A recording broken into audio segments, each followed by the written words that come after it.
welcome to this explainer. Okay, let's dive right into a profoundly fascinating section of the Śrīmad Bhāgavatam, specifically Canto 4, chapter 25. What we have here is an ancient royal drama, but, it actually houses this incredibly brilliant, layered spiritual metaphor.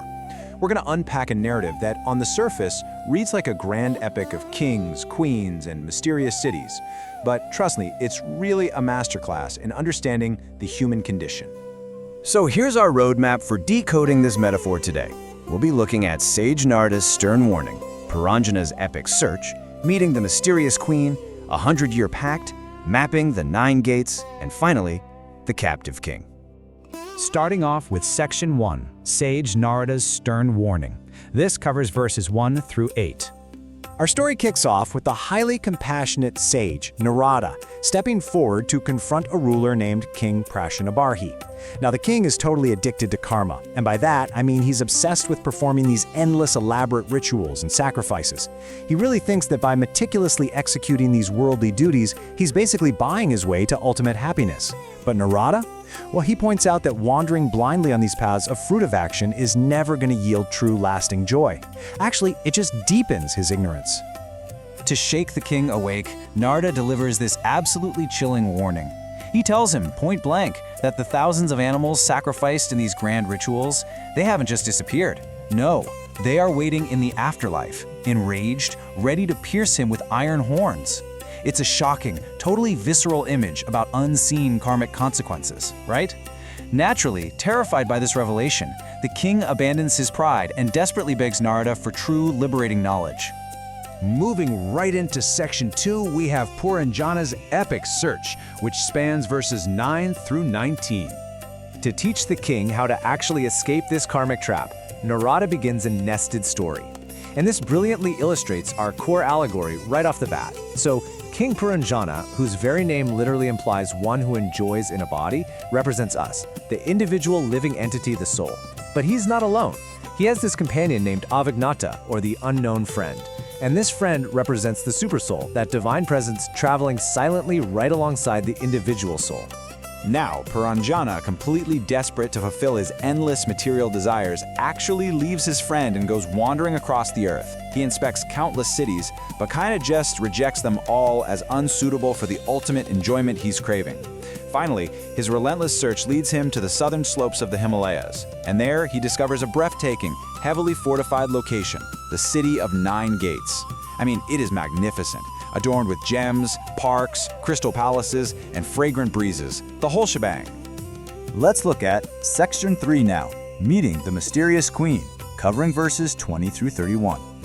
So Puranjana's life changes forever when he arrives at the exterior gardens of this magnificent city and encounters a remarkably captivating woman. This beautiful queen represents human intelligence, or the intellect.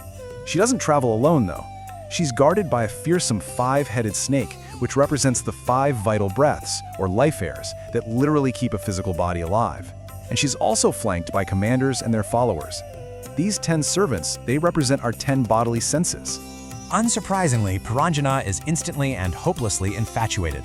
Mesmerized by her golden belt, her tinkling anklets, her shy glances, he essentially throws all his royal dignity completely out the window.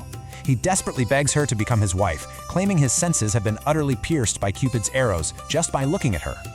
That brings us to Section 4, a 100-year pact, which unfolds in verses 32 through 42. Hearing this desperate, honestly pretty unheroic pleading, the queen recognizes a willing subject. She admits something kind of strange, though. She actually doesn't know her own origins or who even built this city. But she makes him a promise. She says that if he stays, she'll provide a century of ultimate, uninterrupted sensual enjoyment. She heavily praises the materialistic householder life, arguing it's absolutely the best way to achieve wealth, fulfill religious duties, and satisfy every bodily desire. She's effectively telling him he'll have everything he could ever possibly want. Well, Puranjana doesn't hesitate for a second. He eagerly accepts the pact. Together, the royal couple enters the city of 9 gates. And just as she promised, they completely lose themselves in 100 years of intoxicating indulgence, surrounded by singers, women, and endless sensory delights. In the process, he forgets his true identity completely.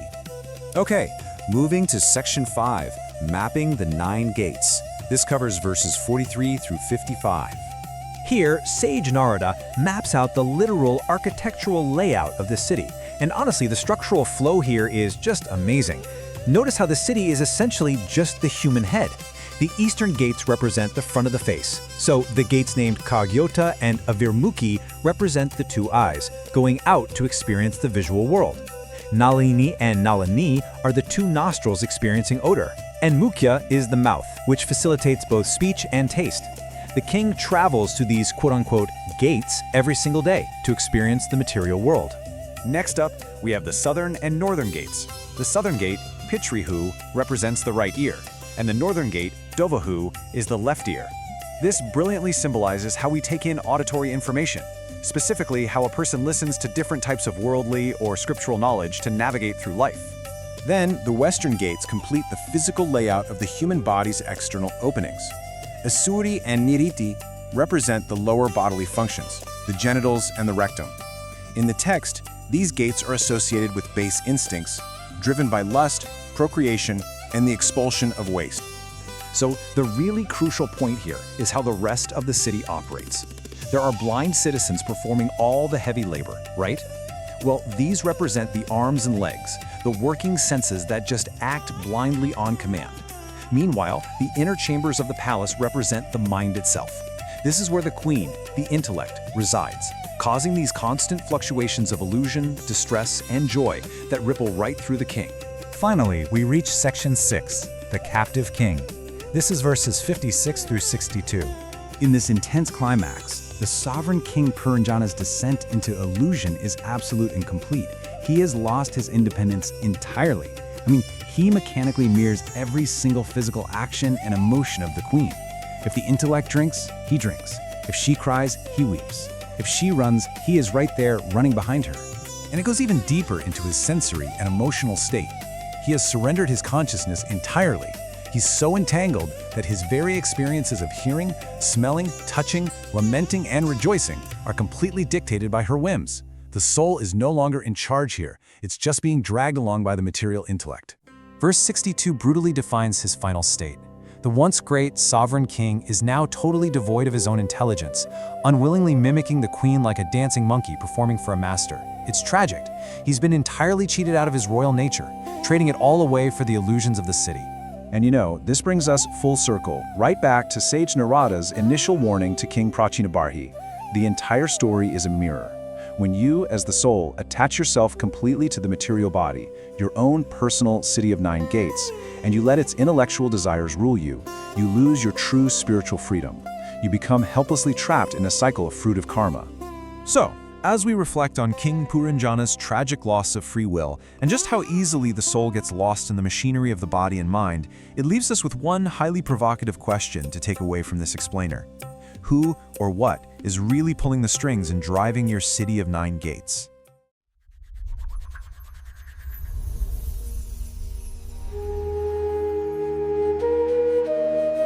You know that feeling when you're driving home on a route you take every single day and suddenly you're pulling into your driveway, but you have absolutely no conscious memory of the last 15 minutes? Oh yeah. Like highway hypnosis, it's so unsettling. Right, it's like you were physically in the driver's seat, but functionally you were just, sitting in the passenger seat of your own life. Yeah, your brain just goes completely on autopilot. Exactly. Now imagine realizing that this phenomenon isn't just happening on your evening commute. Imagine if your entire existence was like that. Wow, that's a terrifying thought. Right, like if your desires, your ingrained habits, or just the chaotic fluctuations of your own mind were actually driving the car and you had completely forgotten that you were supposed to be the one at the wheel. Right, like you've surrendered total control without even noticing. Exactly. And if you have ever felt that way, well, welcome to a brand new deep dive, because today we are looking at an ancient 62-verse philosophical puzzle that was written specifically for you. It really was. We're looking at the Śrīmad Bhāgavatam, specifically Canto 4, Chapter 25. Right, and it starts out as this cosmic intervention and then morphs into a really vivid, surreal story about a wandering king, a magical city, and a mysterious queen. Okay, let's unpack this. Yeah, it operates as this incredible masterpiece of allegorical storytelling. So to set the stage, we have a frame narrative here. We open with Lord Shiva, who has just been worshipped by this group known as the Pracetas. Right, and after Shiva departs, these Pracetas proceed to just stand in water for 10,000 years, simply chanting his prayer. Which is an unimaginably long time, Yeah. but the text quickly pivots away from them to focus on this other guy, King Prācīnabarhi. Yeah, and this king is entirely consumed by fruitive activities. I mean, he is completely obsessed with rituals, endless tasks, and just the constant grinding of karma. Like acting solely to get specific material results. Exactly. He represents this state of chronic busyness. He's constantly performing grand religious sacrifices designed to yield wealth, status, maybe heavenly elevation. It's basically an addiction to material accumulation, right? Just hiding under the guise of piety. That's spot on. And into this cycle of just endless doing steps the great sage Nārada. Right, and Nārada asks him this really piercing question. He's like, what are you actually trying to achieve with all this exhausting work? Yeah, he asks, are you looking for an end to sorrow, pure happiness? Because, frankly, your methods are failing. And the king actually admits it. He says his mind is bewildered. He realizes that despite all his wealth, he isn't finding ultimate peace. So he begs Nārada for pure knowledge to be freed from this karmic trap. Right, and Narada's response is brutal. He forces the king to look at the thousands of animals he's mercilessly killed in all these grand sacrifices. It's such a heavy moment in the text. It really is. Narada reveals that these animals are waiting in the afterlife, filled with anger, just waiting to pierce the king with iron horns. The Sanskrit term used there is ayakutai. Iron horns, wow. If we think about a modern equivalent, it's like a corporate shark who steps on everyone to reach the top, only to realize his victims are waiting for him at the finish line. That is a perfect way to look at it. If we connect this to the bigger picture, the pursuit of endless material gains, even religious ones, is a trap. But wait, Narada's imagery of the iron horns is absolutely terrifying. I mean, is he just trying to scare the king? Or is this a necessary psychological shock to break his addiction to endless doing? Well, a gentle suggestion doesn't wake a sleepwalker, you know. An addiction to material accumulation completely numbs the consciousness. So he needs a jolt. Exactly. Nārada uses the visceral reality of the king's own actions as a psychological defibrillator. He has to violently arrest the king's trajectory before any actual philosophical knowledge can take root. Okay, so once that shock is delivered, Nārada shifts gears and begins telling the ancient history of King Puranjana. Right. And to understand what Nārada is doing here, we have to literally translate the Sanskrit names. Oh, I love this part. So Puranjana literally means the enjoyer of the city. The enjoyer of the city. And he has this friend who wanders with him, right? Avijnata. Yes, and Avinata translates to the unknown. The unknown. Okay, so Puranjana, the enjoyer, wanders the entire earth searching for a suitable refuge, but he rejects every single place he finds. Nothing is good enough for him. Until, finally, south of the Himalayas, he discovers this spectacular city. And the text is so specific, it has exactly 9 gates. Right, exactly 9. Wait, a city with 9 gates, 2 eyes, 2 ears, 2 nostrils, a mouth, and 2 lower gates. That's the human body. Well, got it. It perfectly mirrors human biology. But the text describes the city in such lush detail. I mean, walls and houses made of gold, silver, and iron. It's illuminated by cat's eye gems and emeralds. Oh yeah, lakes filled with birds. Perfect breezes carrying the scent of flowers. And it's totally free from wild animals. But I have to push back here. Puranjana rejected all other cities before finding this one. Is the text suggesting that the human experience is the ultimate, most luxurious resort for a soul looking to enjoy the material world? Well, we have to view it from the perspective of the enjoyer. To a disembodied consciousness that's just starved for sensory input, gaining access to a complex biological nervous system is a massive upgrade. Oh, I see. So the golden emeralds aren't literal stones. Right, they represent the sheer richness of sensory data. Out of all the forms you could inhabit, the human form offers the most sophisticated apparatus for tasting and seeing and conceptualizing. So it really is a luxury resort for the soul. And inside this resort, Puranjana spots a breathtakingly beautiful, youthful woman. The queen of the city. Right. And the text gets so specific about her physical description. Her beautiful nose, her teeth, this golden belt she wears, and the way she walks like a deity. Puranjana is instantly smitten. Of course he is. But she isn't alone. She's guarded by a 5-headed snake and accompanied by 10 servants. And each of those servants is leading 100 followers. It's a huge entourage. It is, and it maps perfectly to ancient physiology. If the city is the human body, those 10 servants are the 10 senses, the 5 organs of perception, and the 5 organs of action. And the hundreds of followers. Those are the countless permutations of desires and actions that constantly arise from the senses. Okay, but what about that bodyguard? The 5-headed snake guarding the city. The snake perfectly describes the 5 vital breaths, or pranas, that circulate in the body. Without breath, the nervous system completely shuts down. So the vital breath is the aggressive guard keeping the biological city alive so the mind can operate. Exactly. So Puranjana approaches this woman, begs to know who she is, and asks her to bless him. And she laughs and admits a startling truth. She says she doesn't actually know her own origin, nor who built the city. She has no ultimate self-awareness. Yet she simply invites Puranjana to rule the city with her for 100 years, offering him every earthly delight, dharma, wealth, desires, offspring, and he just accepts. He's totally captivated. It's literally like mindlessly clicking, except on a terms of service agreement. He's handing over his sovereignty for a century to someone who admits she doesn't even know where she came from. So what does this all mean?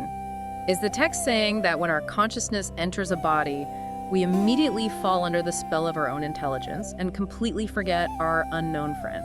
That is exactly what it's saying.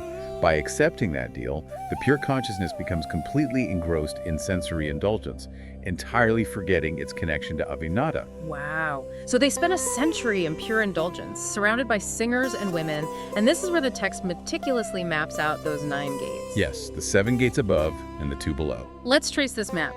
The text says there are 2 gates built facing east, or the front. What's fascinating here is how the Sanskrit names map psychology to biology.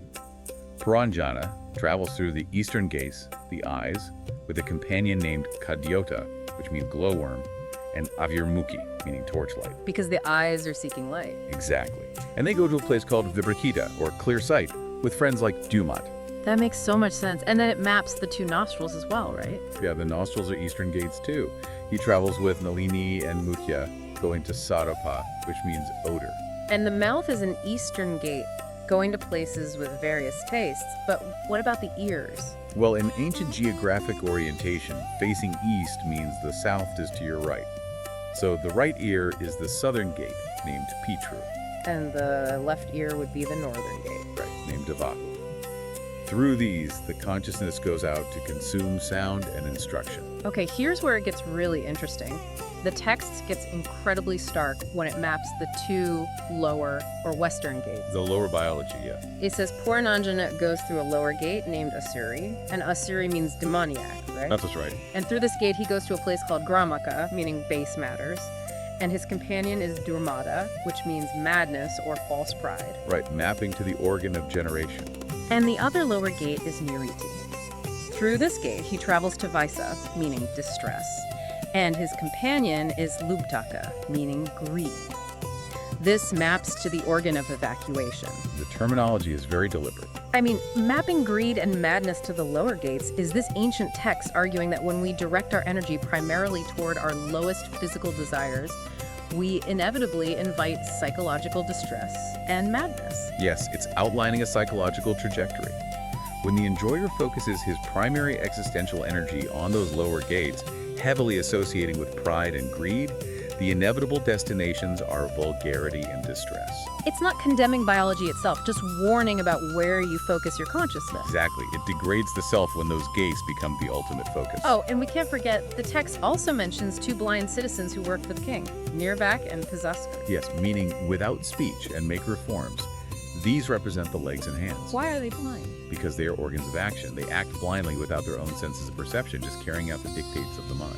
Wow. Okay, so we have the king traveling all these gates, accompanied by greed, madness, light, taste, and this brings us to the climax of the chapter. King Puranjana retreats into the inner chambers of the city. The Antapura, the core of the mind where the intelligence resides. Right. And in these inner chambers, he becomes completely, helplessly captivated by the queen. Whatever she does, he mirrors. It's total absorption. The text says if she drinks, he drinks. When she eats, he eats. If she cries, he cries. If she laughs, he laughs. If she sleeps or runs, he does exactly the same. He has surrendered all independent agency. The soul was meant to be the master of the city, but it has completely lost its independence. It's entirely subservient to the mind. The chapter actually concludes by stating the king is completely cheated by nature. Without even wanting to, out of pure weakness, he mimics her every move like a kridamga. A play animal or a pet? A pet. Yeah, and this raises an important question about the illusion of free will. If your consciousness is entirely tethered to material intelligence, simply reacting to sensory inputs, you aren't actually deciding anything. You're just a mirror. It reminds me of a modern social media algorithm. Oh, that's a great analogy. Right. At first, you open the app and you think you're the king. You're curating your feed, clicking what you like. But eventually, the algorithm perfectly maps your psychology and starts dictating your mood. It completely takes over. Exactly. It shows you outrage, you get outraged, it shows you a joke, you laugh, you think you're the master, but you become the algorithm's pet. Puranjana believes he is ruling the physical city, but the biological algorithm, the queen, is entirely in control. So to summarize this incredibly deep journey, we started with Narada's shocking intervention and the terrifying image of the iron horns. Right, waking the king up from his obsession with karma. Then we explored the discovery of the nine-gated body, this luxury resort for the soul. We saw the seductive trap of the mind, the terms of service we blindly accept, and finally the ultimate loss of self, where the king becomes a mere pet animal mirroring his own desires. It's a profound warning about losing our connection to the unknown friend. It really is. So, to wrap this up, I want to leave you with a final thought. You are living in your own nine-gated city right now. Take a moment today and look closely at your decisions. Watch who is really making the choices. Exactly. Ask yourself, are you the one actually sitting on the throne, or have you, without even realizing it, become the pet of your own mind? Thank you so much for joining us on this deep dive, and keep exploring.